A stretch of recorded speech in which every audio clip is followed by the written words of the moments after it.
Right, here we go with another video. We are Barcelona in this video, and as you can see, we've started off with the league table. We have dominated the league. 32 wins, 5 draws, only 1 loss. So we did lose 3-0 at Valencia, so a bit disappointing, but it'd be nice to go unbeaten. But 136 goals, only conceding 31. 105 goal difference, 101 points. This, I know it's Barcelona and they're good, but this is a good tactic.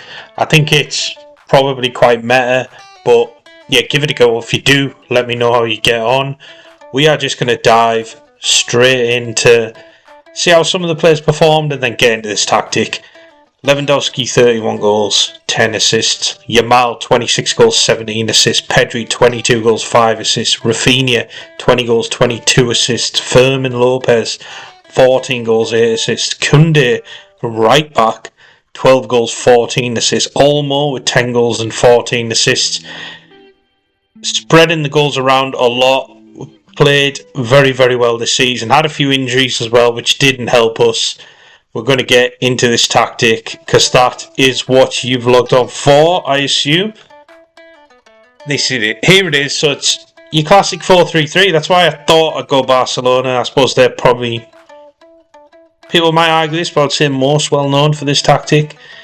You've got a deep line forward with dribble less.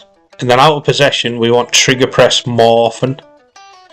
We've got an inside winger. It's the same on the other side as well. We've got stay wider, cut inside with the ball, dribble more, make more runs, cross from the byline, and trigger press more often. We've got a channel midfielder, make more runs, and that's it. Same here. Deep line playmaker, we tackle harder.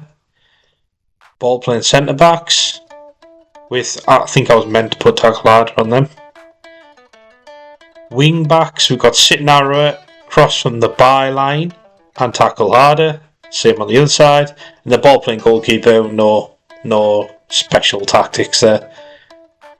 This is just centre forward. On here, we've got a tracking winger on the left, wide outlet winger on the right, which will be Yamal in this case.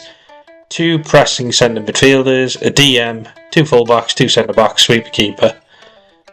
So we'll get into the out of possession. As you can see, it looks a bit slightly weird with that wide outlet, but I just want to keep 2 forward really, just to help with counter attacks.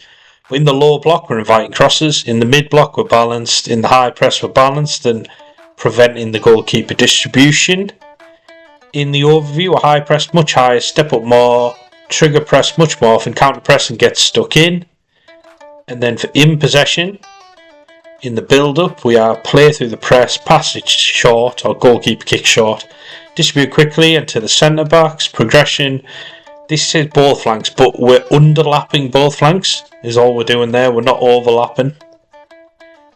We're encouraging dribbling, we're balanced for the progress through the pitch, and we're pass to feet. So that's sort of little bit, I know it's probably a gig and press style, but that little bit of tiki-taka, I think, especially for a good team, for Barcelona. I think if you're not quite a good team, I'd maybe change out of passing the space. And as you'll see later, we've got passes shorter, so maybe go a little bit more direct, potentially. Maybe bring this down to positive mentality instead of attacking. But in the final third, we're encouraged, work the ball in the box, discourage shots from distance and low crosses. In the overview, much shorter passing. Again, like I say, worst team, I'd maybe up that a bit. Higher tempo, narrow width, counter-attack balance less often, and keep the ball in play. That is, I think, quite a meta 4-3-3 tactic. Seems to work brilliantly with Barcelona. Could it work with other teams? Possibly. Like I say, I'd maybe tweak it a little, maybe go positive or imbalanced, depending on how good a team you are. Maybe reduce that width if your centre-backs aren't very quick. Little things like that. If this player's not great on the ball, we're looking at Frankie de Jong, but maybe you change that to just a DM rather than a deep line playmaker. You can make these little tweaks, but I think it's a good base for a 4-3-3 tactic.